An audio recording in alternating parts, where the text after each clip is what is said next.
AP के governor बीबी हरिचंदन से BJP और जनसेना पार्टियों के वफ्द ने मुलाकात की। उन्होंने गवर्नर से पंचायत इलेक्शन को धांधलियों से पाक बनाने और सरकारी मशीनरी के बेजा इस्तेमाल को रोकने के लिए नुमाइंदगी की और साथ ही मजहबी मकामात पर हो रहे हमलों को रोकने की अपील भी की।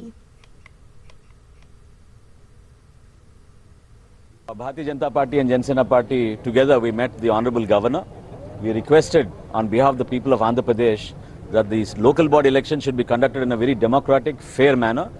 The way the government ministers and some of the important advisors of the government have been reacting and releasing press statements is definitely leading us to AP के election commissioner N Ramesh Kumar ने panchayat election के दौरान ज़ाब्ते इखलाक को सख्ती से नाफिज करने की हुकाम को हिदायत दी है।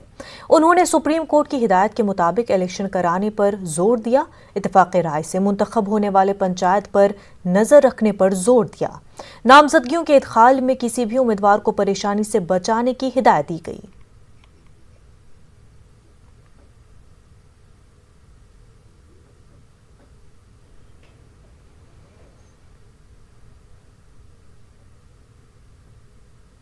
सीपीआई लीडर रामाकृष्णा ने रियासती वुज़रा की जानिब से इलेक्शन कमिश्नर को निशाना बनाने पर तशवीश का इजहार किया है। उन्होंने पंचायत इलेक्शन को फ्री एंड फेयर मुनक्किद करने की मांग की।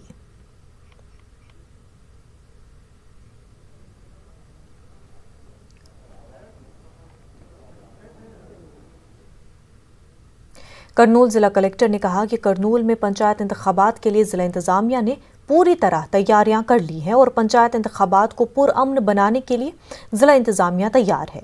उन्होंने कहा कि पंचायत इंतखाबात कोविड कवायद के मुताबिक मुनक्किद किए जाएंगे और कोरोना से मुतासर अफराद को भी वोटिंग करने का मौका फराहम किया जाएगा।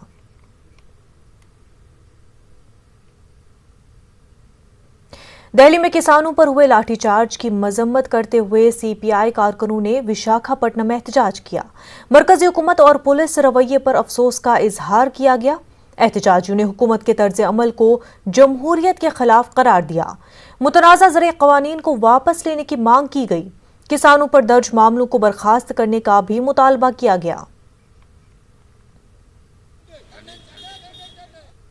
केएलएम यूनिवर्सिटी ने विजयवाड़ा हैदराबाद कैंपस में दाखिलों का ऐलान किया है। इंजीनियरिंग में दाखिलों के लिए यूनिवर्सिटी की जानिब से 8, 9 और 10 मार्च को एंट्रेंस टेस्ट होगा।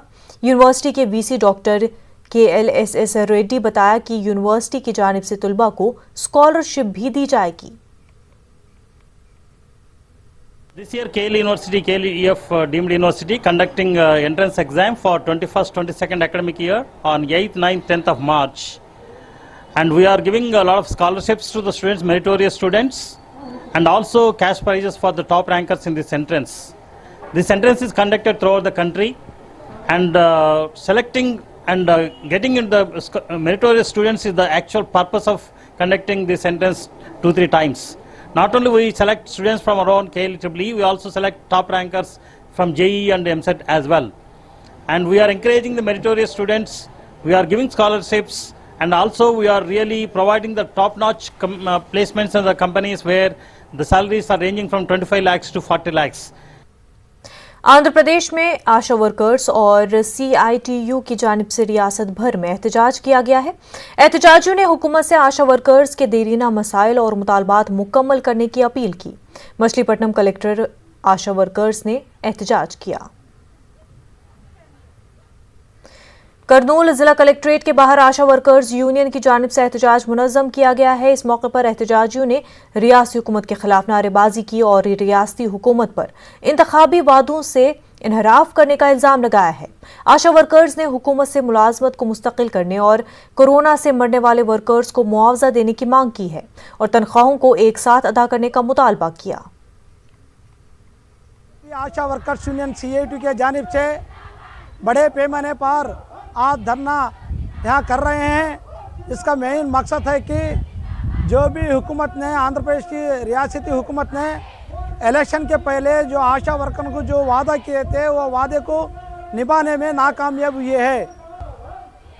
आशा वर्कर को वैक्सीन डालने की वजह से इंतकाल हो गई है। उसके ऊपर एहतजाज करने के बाद हुकूमत आज 50 लाख एस्केलेशन देती बोल के ऐलान करी है। कितने जने को 50 लाख देते हैं ऐसा? इसलिए हमारी मांग ये है कि जुलूम जबरदस्ती नहीं करना। अगर ते राजी मर्जी रहे तो तुम्हें वैक्सीन दो, नहीं तो नहीं। ये हमारा डिमांड है। వర్కర్లకి 10,000 రూపాయలు ఇస్తానని చెప్పేసి ఈరోజు 6,000 రూపాయలు ఒకసారి 3,000 రూపాయలు ఒకసారి వేయడం ఇది సరైనది కాదు. కాబట్టి ఆశా వర్కర్లకి ఒకేసారి ఆశా వర్కర్ల అకౌంట్లలో 10,000 రూపాయలు ఒకేసారి వేయాలి. అలాగే ఆశా వర్కర్లకి సంక్షేమ పథకాలు అమలు చేయాలి. ఆశాలని సచివాలయాలకు అప్పచెప్పడము, వాళ్ళని ఇష్టానుసారంగా పనులకు వాడుకోవడం ఇది సరైనది కాదు. కరోనా టైంలో ఏదైతే హామీ ఇచ్చినారో 1,000 రూపాయల అలవెన్స్ని వాళ్ళు ప్రత్యేకంగా ఇస్తామన్న అలవెన్స్ కూడా 6 నెలల పాటు ఇస్తామనేది కూడా ఇంతవరకు వాళ్ళ అకౌంట్లో 1 రూపాయి కూడా వేయలేదు. ఆశా వర్కర్లకి ఇల్లు లేని వాళ్ళకు కూడా ఇండ్లు ఇవ్వాలని చెప్పేసి, అలాగే కరోనా టైంలో ఆశా వర్కర్లు చాలామంది చనిపోవడం కూడా జరిగింది. చనిపోయిన ఆశా వర్కర్లకి 50 లక్షల రూపాయలు ఇస్తామని చెప్పేసి ఇంతవరకు వాళ్ళకు ఒకరికి కూడా 50 లక్షల రూపాయలు కూడా ఇవ్వలేదు. बुलेटिन में फिलहाल इतना ही। मजीद खबरों के लिए आप लॉग इन कर सकते हैं हमारी वेबसाइट news18urdu.com पर। आदाब।